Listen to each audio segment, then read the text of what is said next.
Pessoal, se você quiser saber quais são 3 dos desvios posturais que podem prejudicar a ação e a função dos glúteos, fica aqui comigo até o final dessa aula, você vai entender de uma vez por todas. Se você não me conhece, eu sou o professor João Franca, especialista em biomecânica, avaliação postural e periodização, e já capacitei mais de 20 mil estudantes e profissionais de educação física ao redor do Brasil e em diversos países ao redor do mundo. Mas antes da gente ir para a aula, já me segue aí no Instagram, depois coloca para me seguir no Instagram, editor, solta aí meu arroba. Lembra de deixar o like, se inscrever no canal e ativar o sininho para você receber a notificação sempre que uma nova aula for lançada aqui no canal. Chega de papo, solta a vinheta e bora pro conteúdo.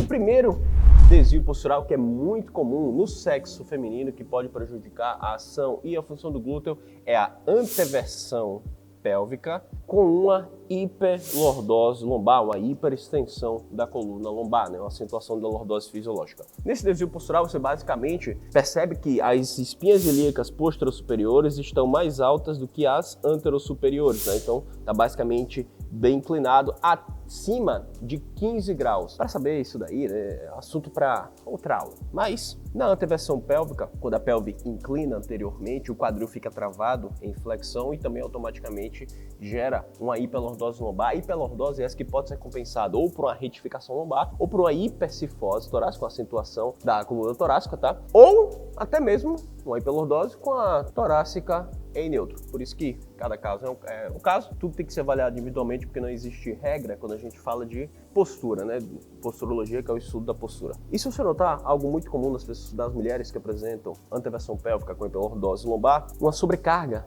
nos músculos paravertebrais lombares, e tóraco-lombares. Tanto é que muitas mulheres relatam fadiga nessa região, nesses músculos, bem precoce, durante a execução de exercícios que são para glúteo, seja isolado ou multiarticular. Quando aquela tua aluna, por exemplo, vai fazer um agachamento livre, sente mesmo fazendo em bom alinhamento, os músculos paravertebrais, eles ficam muito rígidos e fadigam. Quando faz o stiff, mesmo em bom alinhamento, ela não consegue perceber solicitação nos isquiosurais, ela não consegue perceber solicitação no glúteo, porque há uma grande fadiga nos paravertebrais. Ela vai fazer coice na polia, por exemplo, ou abdução de quadril na polia e sente muito desconforto na lombar. Isso é muito comum nessas pessoas que apresentam essa sobrecarga desses músculos paravertebrais. A gente vai entender por que isso pode interferir na função do glúteo.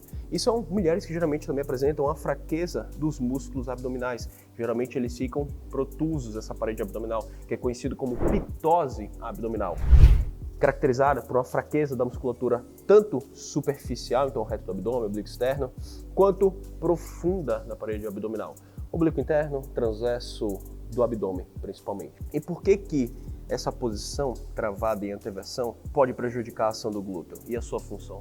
Porque nessa alteração, uma das principais causas pode ser o encurtamento do músculo reto femoral, mas principalmente do ilio-psoas. E o ilio-psoas, junto com o reto femoral, são os mais potentes flexores de quadril, com a ênfase no ilio-psoas, que é o mais potente. E é o antagonista direto do glúteo máximo. Então, se o quadril está travado em flexão, os fusos musculares desses flexores de quadril estão constantemente ativados em posição encurtada, mandando reflexo inibitório, reflexo de inibição, de alongamento e relaxamento para os seus antagonistas, que são quem? Complexo do glúteo, com ênfase ali no glúteo máximo. Então eles ficam desligados para permitir que o quadril fique travado nessa flexão, nessa anteversão pélvica, o quadril travado em flexão, para essa constante ação do ilio-psoas, que vai ficar em posição encurtada, principalmente de forma crônica. E às vezes até as mulheres acabam fazendo aquele exercício que é levantar e abaixar a perna, seja deitada ou pendurada no cross ou no espaldar, que é uma flexão de quadril, fortalecendo ainda mais os flexores de quadril, podendo piorar esse desequilíbrio, então fazendo com que a aluna entre numa bola de neve. Ou até mesmo quando faz exercícios que fortalece ainda mais os músculos paravertebrais lombares. Por quê? Os músculos paravertebrais lombares, quando eles estão encurtados, rígidos, eles podem prejudicar a função do glúteo porque eles trabalham com um mecanismo cruzado ali numa rota miofascial. O glúteo máximo direito, que é o extensor de quadril, ele trabalha cruzado com músculos paravertebrais do lado esquerdo. E a gente coloca aqui em questão também o músculo grande dorsal. E o esquerdo trabalha com o lado direito. Então, na presença de uma insuficiência do glúteo de cumprir sua função agora aqui de estabilizador da pelve, os músculos paravertebrais vão ter que suprir essa função. Na presença de uma insuficiência do glúteo para fazer extensão de quadril, quando o quadril estiver muito flexionado, haverá uma grande exigência dos músculos paravertebrais para auxiliar essa debilidade do glúteo em cumprir a sua função, sobrecarregando ainda mais essa região. E agora, o segundo desvio é justamente a inclinação posterior da pelve, ou retroversão pélvica com a retificação da lombar.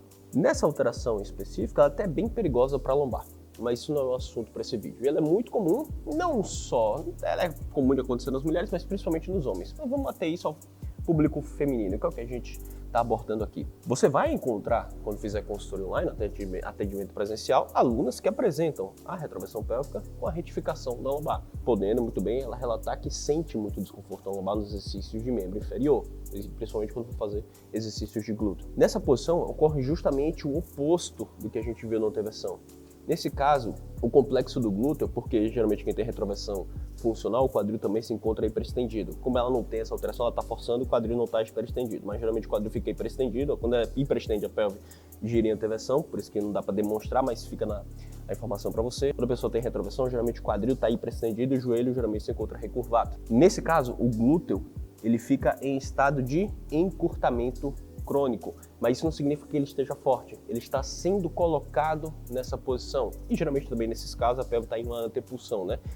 Então a translação aqui jogada para frente. Ele está sendo colocado nessa posição de encurtamento crônico, o que também, de forma crônica, vai prejudicar a sua função, e essa sua função terá que ser suprida pelo seu sinergista na extensão e hiperextensão de quadril, que são os isquiosurais que geralmente se encontram bem encurtados da pessoa que apresenta essa retroversão pélvica. Da mesma forma, devido a essa insuficiência do glúteo máximo, o mesmo processo de suprir a demanda do glúteo vai acontecer aqui nos músculos paravertebrais durante o exercício isolado, mesmo que eles não estejam em posição encurtada. Mas de qualquer forma, a ação do glúteo ela vai ser prejudicada pelo encurtamento moderado a severo que se encontrarão aqui os isquiosurais com ênfase em semitendinoso e adutor magno.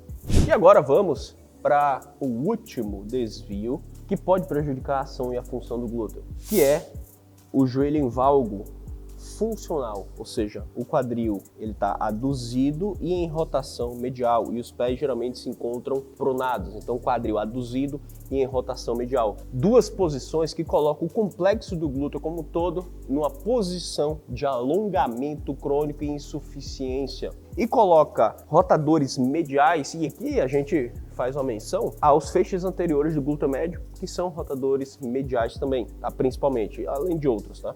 Então, nessa posição, essa determinada região do glúteo, que não é o que a gente quer, ela se encontra em posição de encurtamento. O que geralmente a gente pode encontrar nesse caso é encurtamento de adutores e uma sobrecarga do músculo tensor da face lata, que quando sobrecarregado e hiperativo, pode acabar dominando na abdução de quadril sobre o glúteo médio, que é o outro principal abdutor da articulação do quadril e estabilizador da pelve no plano frontal. Então, na presença desse quadro de adução com rotação medial do quadril, a gente pode encontrar o que a gente conhece como determinado pela doutora Shirley Sarman, síndrome da adução do quadril, caracterizado por essa debilidade dos feixes mais posteriores aqui do glúteo médio, tá?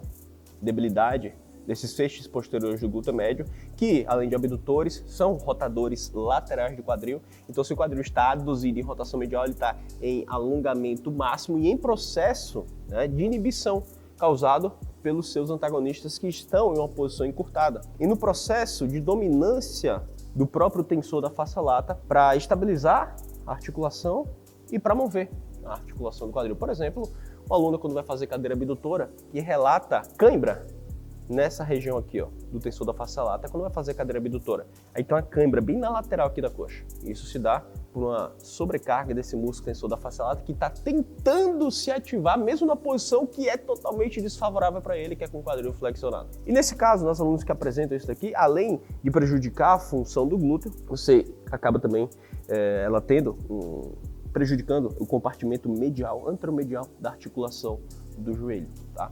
Além disso, geralmente essas alunas, pelo destreinamento e por sustentar essa posição de forma crônica durante muito tempo e nunca ter feito algo para melhorar ou corrigir, pode apresentar uma atrofia desse compartimento posterior, ou seja, o glúteo ficar amassado aqui, ou seja, não aparecer hipertrofiada essa região superior e lateral, às vezes apenas a região de baixo, porque as alunas geralmente elas se atêm a fazer extensões de quadril nos exercícios só, então geralmente a região de baixo ela vai estar um pouco mais volumosa e a de cima ela pode estar achatada, mas não significa volumosa de hipertrofiada, tá? Porque essa região de cima vai estar bem atrofiada, pode estar até achatada essa região de cima, mas não confunda isso com depressão trocantérica. Mas aí vai ter esse achatamento dessa região superior do glúteo, que é justificado por essa fraqueza e desuso dessa região, e não só vai prejudicar a estabilização da pelve, consequentemente da lombar, da articulação do quadril e de forma global da articulação do joelho,